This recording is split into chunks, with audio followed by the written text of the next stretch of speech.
it doesn't make any sense. Max, Jair, or Brian Ortega, all of them, they can go and retire.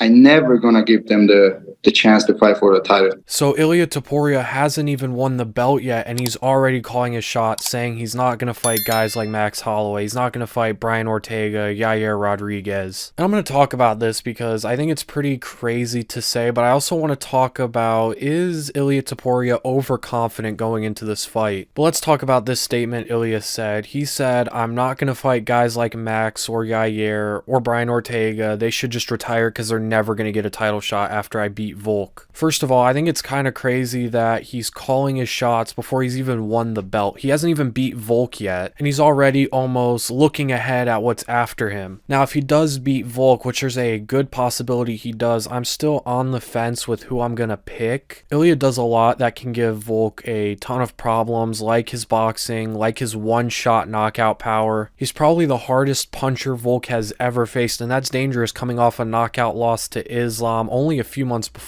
Look at the way Ilia just folded Damon Jackson. His punching power is ridiculous. He has very good submissions, very dangerous on the ground. He's a really hard guy to take down. He's a hard guy to hold down, and it's hard to defend his takedowns because he has pretty good wrestling to go along with his grappling. A lot of these grapplers like Brian Ortega just don't have the wrestling, but Ilia does. He's a very well-rounded mixed martial artist. One of the only guys who is just as well-rounded as Volk is. Now, Volk also does a lot of things that can give Ilia a ton of problems, like his distance striking, his leg kicks, his jab, his wrestling, his takedown defense. So I think it's going to be a really competitive fight, and it's a tough fight for both guys. And Ilia's talking like he's just going to run right through Volk. Now, I don't know if that's for show or whether he actually believes it. He says he's not underestimating Volkanovski, and then says stuff like, I'm going to run right through him. I'm going to beat him so bad they're not even going to want an immediate rematch. So let's say he does beat Volk. They're most likely going to do the immediate rematch right after. I know Ilia said he's going to beat Volk so bad that they won't even do a rematch. For one, I don't see that happening, but also, even if he does go out there and knock Volk out in the first round, because of how dominant of a champ Volk has been, he is currently the most dominant champ. He has been the champion for over 4 years, which is by far the longest title reign out of any current champion. He's got like 5 title defenses, so even if Ilia does go out there and starch Volk, I think there is a strong chance that they still do the immediate rematch, and they probably should. But let's just say Ilia beats Volk twice. To say you're not going to fight Max Holloway, who will most likely still be at the top and will probably be the #1 contender, is crazy to me. Even Yair Rodriguez, say he goes out there and beats Brian Ortega and then beats like Movsar, he's right there for a title shot. I think both Yair and Max Holloway will be at the top for a few more years at least. Brian Ortega is a little different because he fights once every decade, so even if he does go and beat Yair, there's a strong chance we won't see him fight till like 2026. Speaking of Brian Ortega, Tracy Cortez, I love you, hit me up. Moving on. I mean, there's so many good contenders in the featherweight division. Like I said, I think Max Holloway and Yair Rodriguez will be up there for at least a few more years. Movsar Evloev is only like a fight away from a title shot. Arnold Allen could get there. We have Aljamain Sterling coming up from bantamweight. He's facing Calvin Kattar. He could get there. We have other guys coming up like Lerone Murphy. There are so many good contenders at featherweight right now, and for him to basically say, I don't want to fight these guys, who are, by the way, the number 1, 2, and 4 ranked contenders, is pretty insane to me. He even said he wouldn't fight Sean O'Malley. That fight's been talked about for a little while now. Now, Sean does not deserve to hop up a division and fight for double champ status, but knowing the UFC, they might try and put that fight together. But if he's not going to fight Sean, he's not going to fight the top contenders in his division, what's he going to do? Is he going to go up to lightweight and try and get a fight with Islam Makhachev? I don't see that happening. Now, he did say right after that the UFC knows best, and I'm sure he would fight anyone if the UFC offered it to him, but for him to call his shots before he's even the champ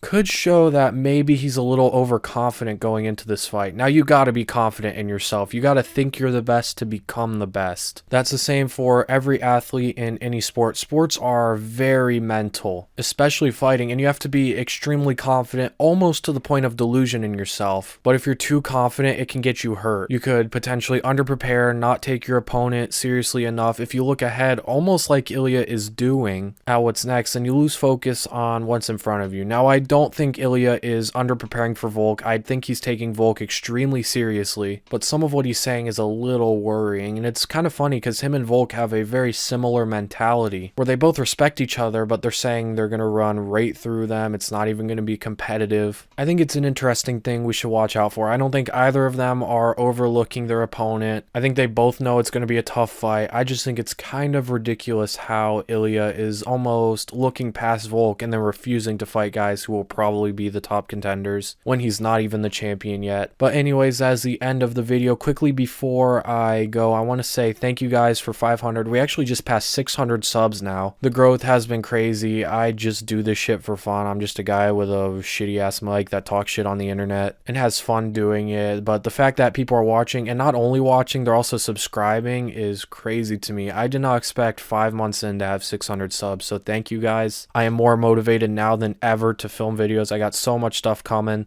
Pause. So subscribe so you don't miss out on any of it, and trust me, this is just the beginning.